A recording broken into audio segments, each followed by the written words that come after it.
Since the pandemic hit, a lot of people have been scrambling to adjust to online life. But most young people live in that space. Coronavirus! Their virtual lives and their IRL lives were already pretty well integrated.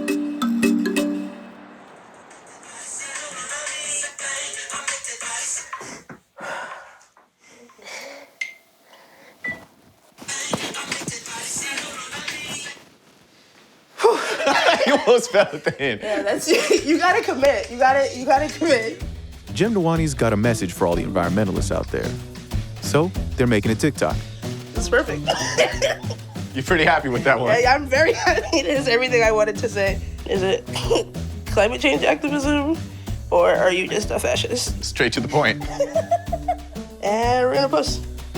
TikTok is a video sharing app owned by the Beijing-based company ByteDance.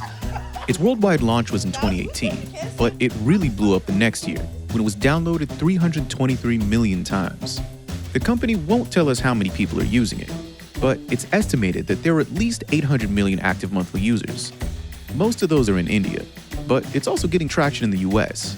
And it's not just kids.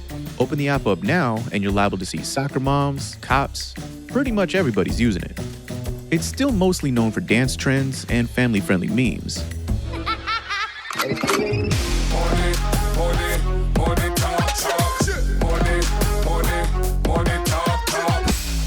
But Nawani's using it a little differently.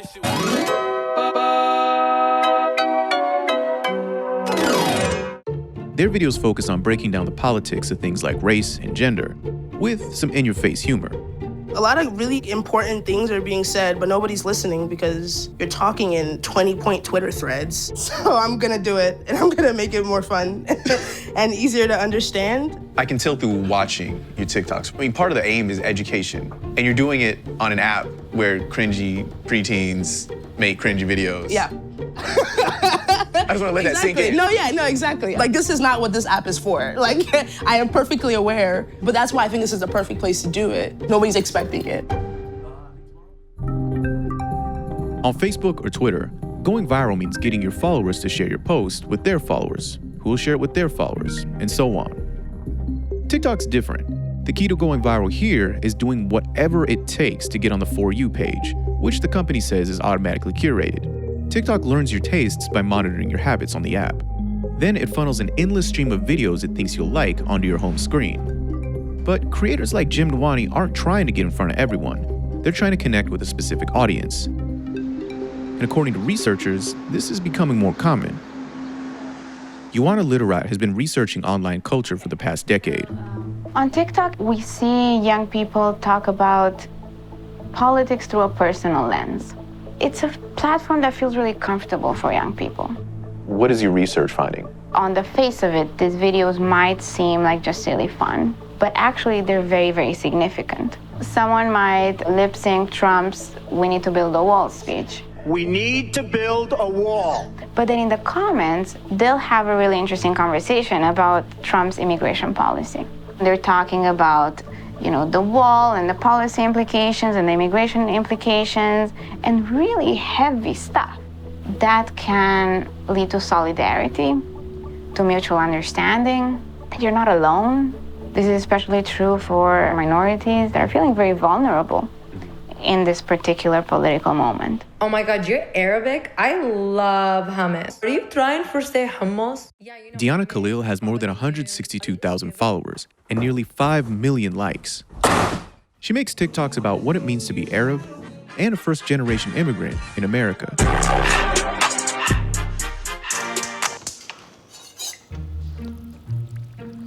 So, I usually rest it on this thing, okay? Took a base. No, I'm good. I'm said, took a base. No, I just ate. Lekula, la. I'm said, took a base. Right now. What are you waiting for? Sorry. For Khalil, having a huge following also comes with a huge responsibility. I have this platform and I'm gonna use it. I'm gonna use it to represent the Arab people, the Middle Eastern people. Because for so long in the US, it's always been like, shh, like be hush hush about like what you believe in and like what your country's going through. I wanna break that. A lot of the people watching your TikToks, they're not Arab. let's say it's some kid living in Ohio or something like that, you may be the only Arab person they see on a screen of any kind this year. And they're watching your stuff, they're laughing. How do you feel about that?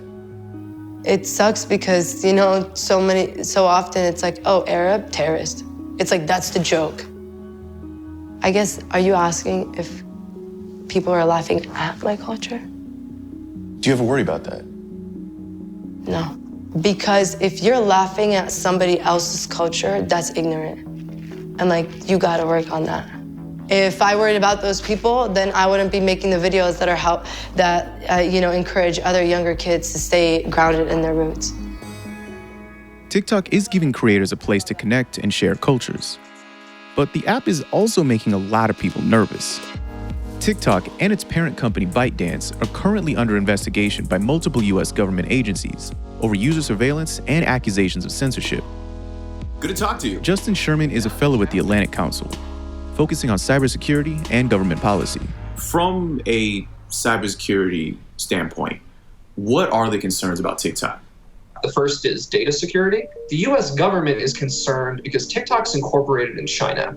And so the concern is that all it takes is Beijing sending a car down the street, knocking on TikTok's door, and demanding they turn over this information that they have. And then that information is used by the Chinese government for intelligence operations. The second bucket of concern is around censorship. It's not just Chinese-based app companies, right? There's been plenty of examples of US-based companies doing some pretty nefarious stuff with data. Absolutely. If you think about Facebook, for example, and Cambridge Analytica, that was an explosive scandal where people realized just how much information is being collected. If you're going to point the finger at China, a lot of people are going to point at the US and say, look at how the NSA has tapped into US companies to collect information, to spy on people. What would you say to the average TikTok user who is feeling concerned about, hey, should I be on this app? This is a chance for a broader conversation than TikTok about the apps we use. TikTok collects lots of data, so do lots of other apps. There are censorship concerns with TikTok. Even though they're different, there have been censorship concerns raised with other platforms or hate speech concerns raised. This is the chance to educate yourself and have that broader conversation about whether or not we as a society should be using apps that don't have any privacy or security safeguards in place. TikTok did not immediately respond to Vice News' request for comment about the investigations, though the company has said that its top priority is, quote, earning the trust of users and regulators, and that it doesn't share any user data with China. TikTok's also denied censoring its US users, but they did admit that they've been hiding videos made by disabled, queer, and fat people. The company says that they were just trying to protect vulnerable people, and that they've ended this policy. They've also updated their terms of use, saying that they won't take down videos that are, quote, clearly identified as counterspeech. That's still pretty vague, but TikTok told Vice News that users can appeal decisions to take down their content. For most young people, the idea of a company or even a government keeping tabs on you isn't particularly new. What does feel new are the ways that people are finding to share their perspectives. Is that one done?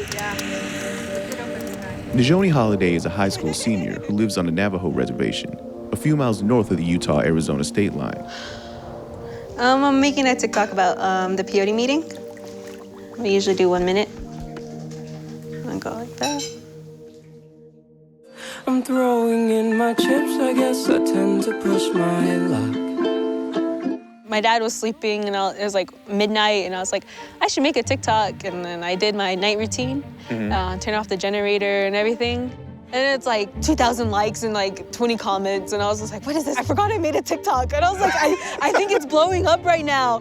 That one video racked up over 100,000 likes.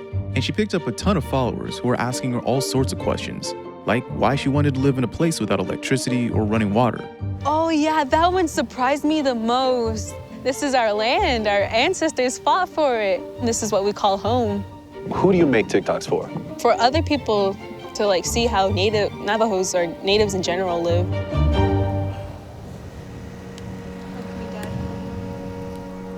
Seeing life in Navajo Nation from someone who lives there is rare, and it's gotten her a small fan base. But that's not her goal. She's excited to teach people about her community, so Holiday is just focusing on that. A lot of people, they make something and it does well, and they just want to chase that.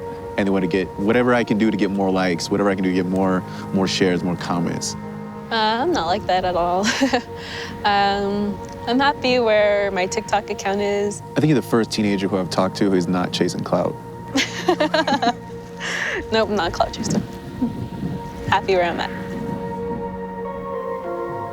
My generation has a bright future, and I just want to change the perspective of that.